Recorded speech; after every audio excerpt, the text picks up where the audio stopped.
Hello, we are going to discuss about the solar power plants. What are the different types of solar power plants we are having?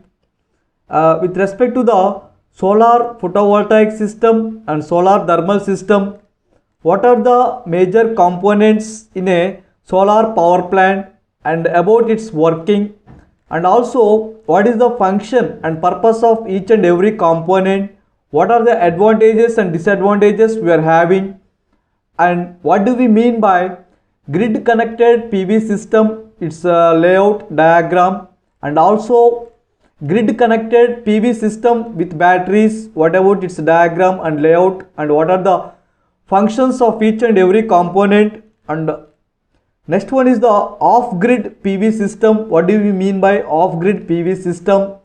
And finally, at last, we are going to discuss about the solar thermal power plant, its layout and its what is the operation, what is the purpose of each and every component. All those things we are going to discuss in this video.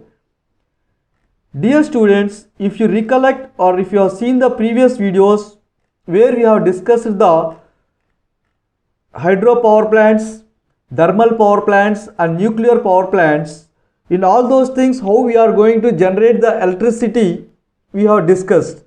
Similarly, here in solar photovoltaic systems or using solar energy, how we are going to generate the electricity is to be discussed. Two major components comes into the picture. One is the solar panel and another one is the solar collector. One is the, dear students, one is the solar panel and another one is the solar collector. Look-wise, they both may seems to be same, but the solar panel, what it will do is, whatever the amount of sunlight falls on the panel will be directly converted into electricity or will be directly converted into electrical energy. But if it is solar collector, what happens is, whatever the light falls on the collector will be converted into heat energy. Now that heat energy will be utilized to convert the water into steam. Now again that steam is used to drive the turbine and the turbine mechanical output will be given to the alternator, and from alternator we used to get the electrical energy. So different intermediate stages will be there if you are using a solar thermal power plant. If it is solar photovoltaic, one is the solar photovoltaic plant, PV plant. From this one we can get the electrical energy, but directly here whatever the light falls on the panel, due to the solar photovoltaic effect, the sunlight will be converted into electrical energy. In solar thermal plant,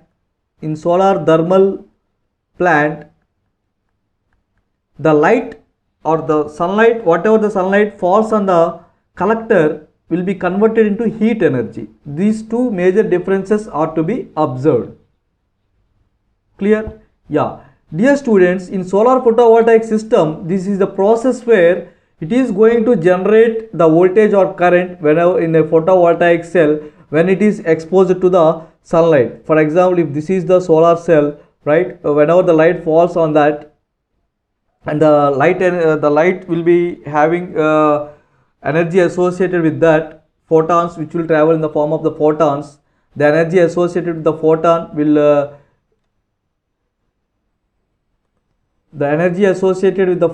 will be useful, right, to generate the to produce the mobility of the electrons, or flow of electrons. Because of that flow of electrons we are going to get the electrical energy. Dear students, most of the times that semiconducting material will be of silicon. If you observe, the panels will be looking like this. These are the solar panels and this is the solar collector. Now how this sunlight is to be converted into the electricity, if you observe, if you recollect the basics of the diode, which is a semiconducting material which is made up of p-type and n-type semiconducting material by adding some impurities or by doping because of the doping. That means adding the impurities to the semiconducting material, either it can be of some silicon or germanium. Now it is going to become p-type and n-type semiconducting material. Now these two junctions will be forming a junction.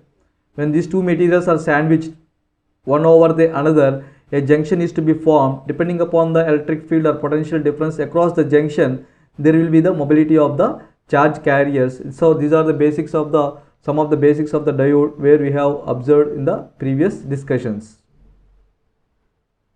In solar panel, what happens is the sunlight is going to travel to the earth from sun in the form of small energy particles called photons. Now these photons will strike the p-type region and they are going to transfer its energy to the hole and electron pair. Thus it is going to excite the electron and it gets away from the hole. Like this, there will be the mobility of the charge carriers. Like this, there will be the mobility of the charge carriers because of the associated energy with the photon. Because of the energy associated energy with the photon, we used to get the mobility in the charge carriers. Now, as and when there is a mobility in the charge carriers, right, it leads to the flow of current. It leads to the flow of current. Dear students, the smallest building block in a panel will be the cell. It is a cell. It is to be called as cell. Now, number of cells will be joined together. It is going to form a module, and such kind of modules will be joined together to form the panel, and again such kind of panels will be joined together to form a array. Will be joined together to form a array. So here the smallest building block will be the solar cell. Depending upon the voltage required and current required, the number of arrangements will be in series parallel combination. For example, how do you understand that? For example, if I want 12 volts and if each cell is going to give me some each cell is of 2 volts. If I want total 12 volts, then what I have to do is I have to connect some 6 cells in series. Internally 6 cells will be connected in series, 1 2 3 so on. Some 6 cells will be connected in series such that the overall voltage will be 12 volts, but the voltage of each cell will be individually only 2 volts. For example, the cell voltage of each individual cell is 2 volts, but if I want 12 volts, although some 6 kind of cells will be connected in series in order to get the 12 volts internally to make up the voltage of the panel. Now if the current from each cell is, if it is around some 1 ampere, right? Now if I want some around 5 amperes, then you have to go for the parallel connection. We have to go for the internally. This is what happens using the series and parallel combination, right? If you want to increase the voltage levels, they will be connected in series. If you want to increase the current level, such kind of strings, for example, again one more set will be connected in parallel like this.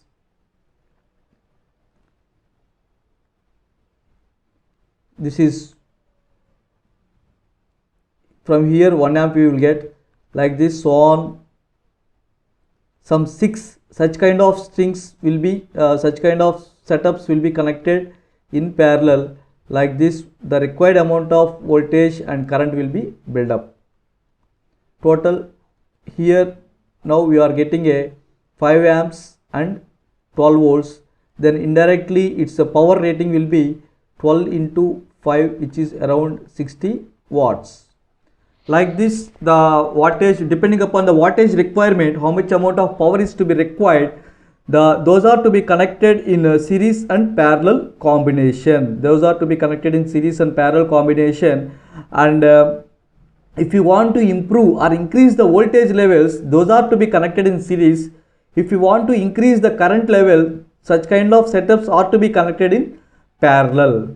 Now here, once it is made up to reach the required amount of wattage or power rating, now whatever the sunlight falls on the panel will be converted into electrical energy, but that electrical output is of DC.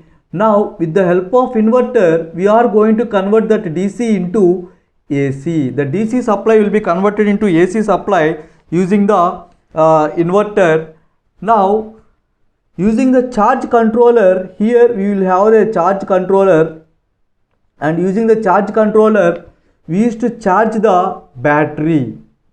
This DC supply is used to charge the battery also, and if there are any loads are there, and using the inverter, this DC will be converted into AC, and on this inverter we can apply the loads. Out of the total power generated, if you are using some amount of power, the remaining power will be connected to the grid or will be given to the grid. Like this, the sunlight falls on the panel, it is converted into electrical energy, it is a DC. Now using the charge controller, you will charge the battery, right? And using the inverter, you are going to convert the DC supply into AC supply, and on this inverter you can apply the AC loads, and if any excess amount of power is there, you can inject that power into the grid.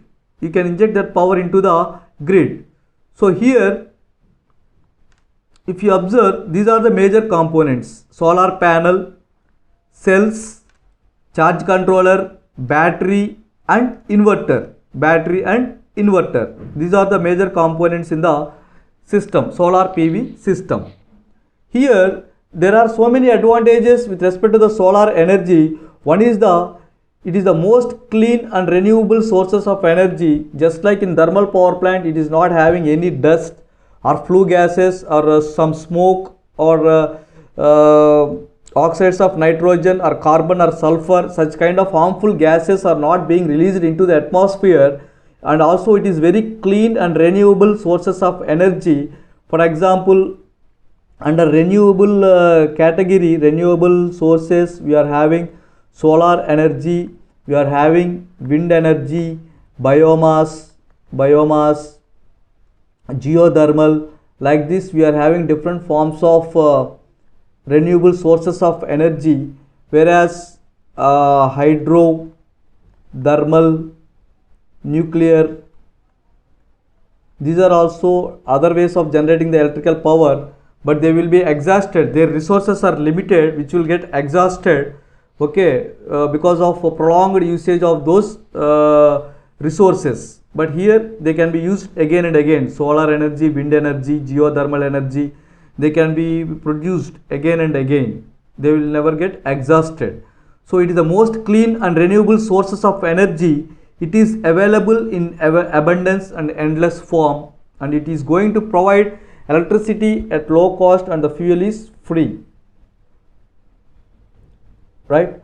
Coming to the disadvantages, this solar power plants requires the lot of area or large amount of area of land is required, and its initial cost is very high. The initial cost of the plant is very high. And another drawback is the power output from the plant depends upon the season, whether it is summer or winter or spring or autumn. Depending upon the season, the output may vary from the plant. For example, if you are having a 1 megawatt plant, it does not mean that throughout the 365 days it is going to give the same amount of output,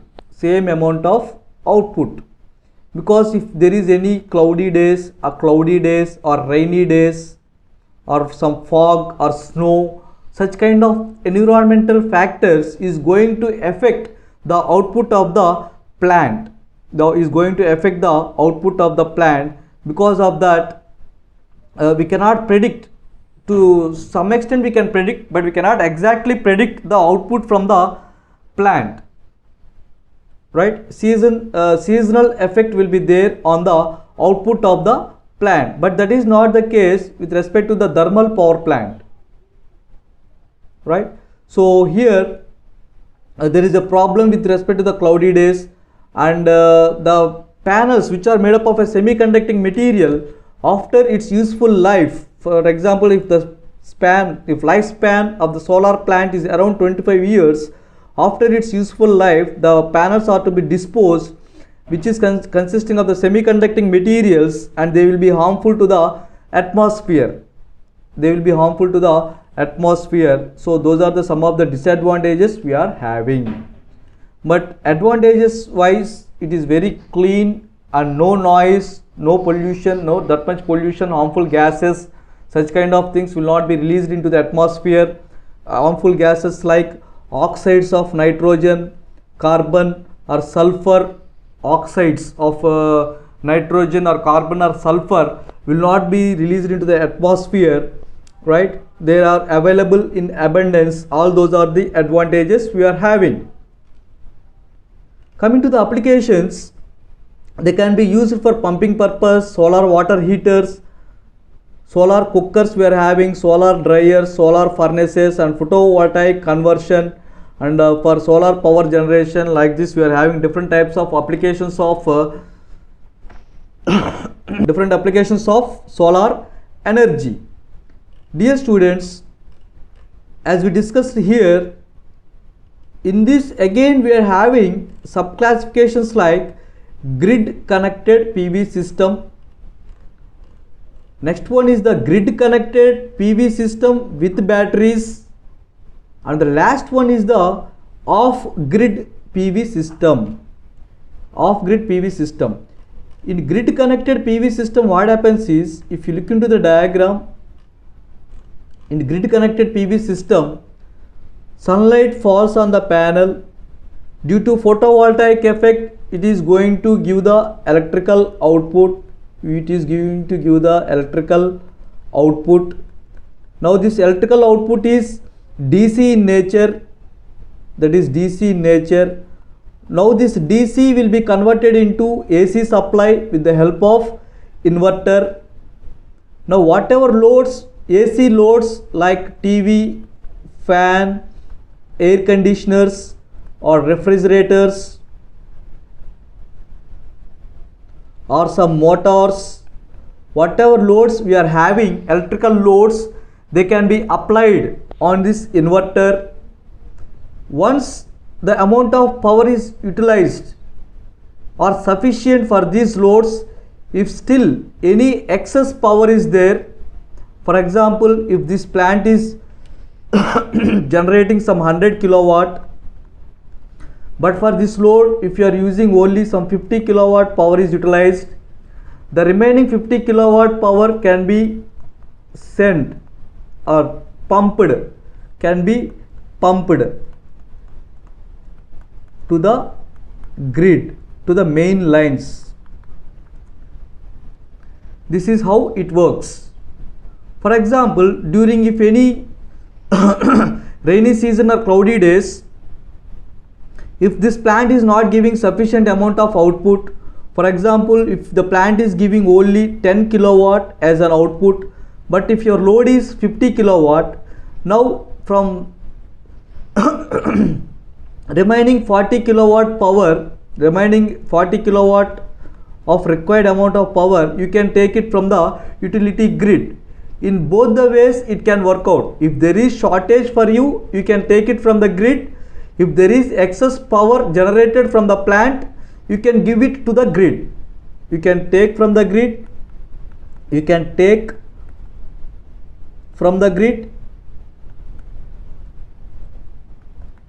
or pump. You can pump to the grid. Like this plant will work once you are connected to the grid. It all depends upon the capacity of the plant or size of the plant, and load, the electrical load you are having in kilowatt, how much kilowatt of load is required and what is the size of the plant. In this context, you are not having any battery storage system. We are not having any battery storage system. Directly solar panels inverter, AC loads. If it is utilized, okay. If it is not utilized, will be pumped to the grid. Any excess power will be pumped to the grid. So this is the grid connected photovoltaic system.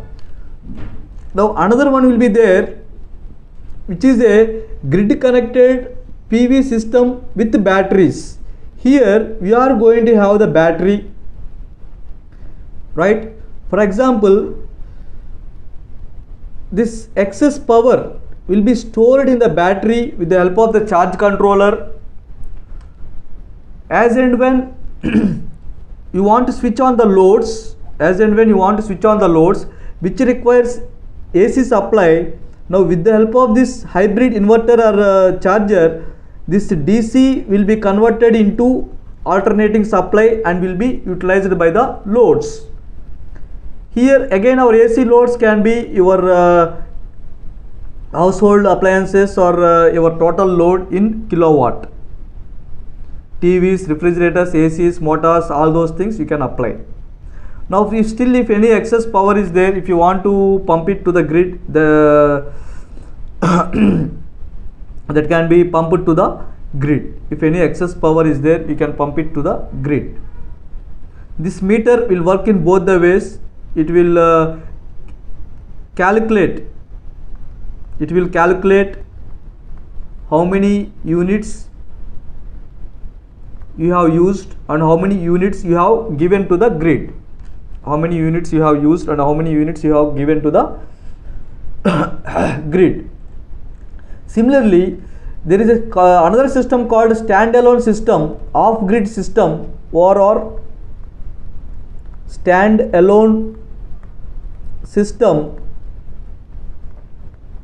where you will not pump the excess power to the grid. Directly whatever based upon your load requirement, if you want some 100 kilowatt load is there for you, for that load how much amount of plant is to be designed, that much amount of plant will be constructed, and using charge controller this generated power will be stored to the battery, which is a DC storage system, which is a DC storage. Now using the inverter, this DC will be converted into AC, and now on this inverter we are going to apply the loads. Here there is no concept of connecting excess power to the grid or taking any shortage power from the grid. Such kind of setup you can establish or set up in remote areas where there is no provision for the sorry. So here there won't be any concept of connecting excess power or pumping excess power to the grid or taking any shortage of power from the grid. It works in a standalone mode. Right? So this is about the solar photovoltaic system. Dear students, up to here in this discussion, if you observe, whatever sunlight is falling on the solar panel is directly converted into the electricity, which is the DC supply, and now that DC is converted into AC using the inverter. Now on that inverter you are applying the loads. Another way of generating the electrical energy from solar is the solar thermal power plants. The other category is solar thermal power plant. Dear students, here what happens is, instead of using the solar panels, we will use the solar collectors. Very, very important. We are going to use the solar collectors, which will absorb the sunlight falls on the solar collectors, and whatever the light that falls on that will be converted into the heat energy. Now that heat energy will be trapped, and through the pipes, through one end of the pipe you will send the liquid. Because of the heat developed, the liquid we are sending through the pipes will be converted into the steam.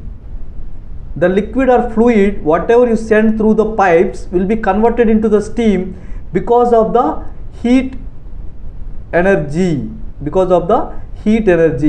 Now this steam will be further reheated. It will undergo reheating process and it will undergo superheating process, right? And it will given to the turbine, as we discussed in the thermal power plants.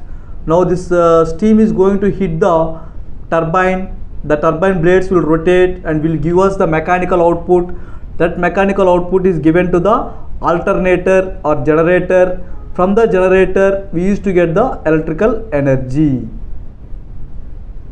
Now the steam, after having done its useful work, that steam will be again converted back to the liquid with the help of condenser. The steam that comes out from the turbine after having done its useful work, that steam will be again converted back to the fluid or liquid with the help of the condenser, and using economizer, vaporizer, again it will be fed back to the reheater. Like this the cycle will be closed. Clear? So now from the generator, whatever the power is generated will be transmitted through long transmission lines to the grid.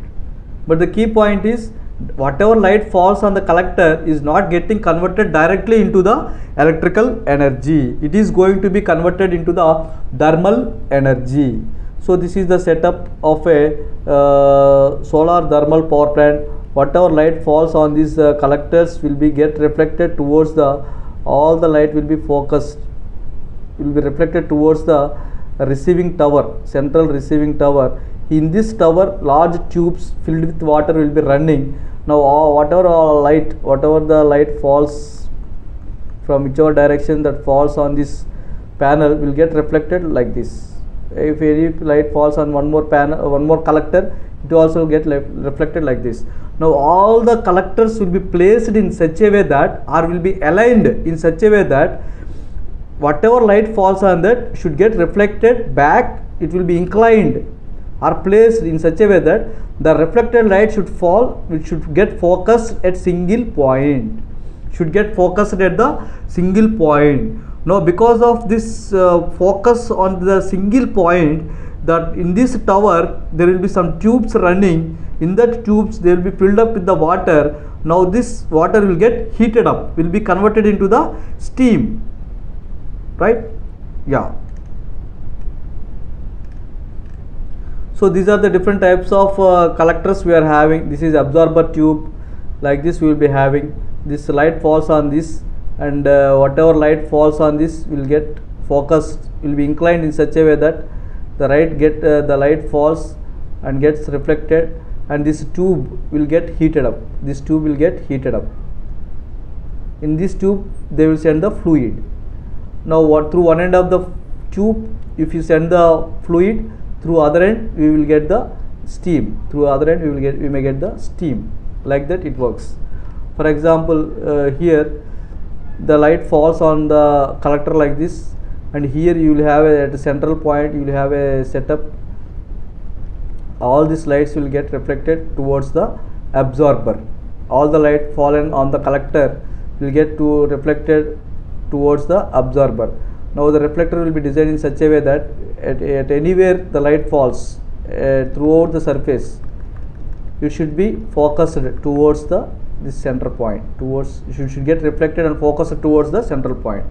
Here also these lenses will be laid on the ground, and whatever light falls on that, all the lights for sun rays falls on that should get reflected back to the central receiving tower. It should get focused here. Here it should get focused here. It should get focused here.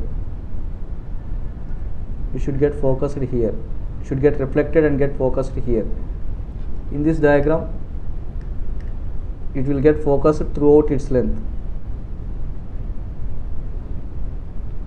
Once this red area get heated up, now here they will send one tubes. Here water will be flowing. Because of this heat, this will be converted into the steam, and as an output we will get the steam. Now that steam will be given to the turbine, and it will be coupled to the alternator like this. So this is the solar thermal power plant. But in solar photovoltaic, the sunlight will be directly converted into the electrical energy. In solar thermal power plant, the light will be converted into the heat energy or thermal, and now that thermal is utilized to heat the fluid, and the fluid will be converted into the steam, and the steam is utilized to run the turbine, and the turbine is utilized to run the alternator or generator, right? And the generator gives the electrical output, right? So this is what about the solar power plants. Thank you.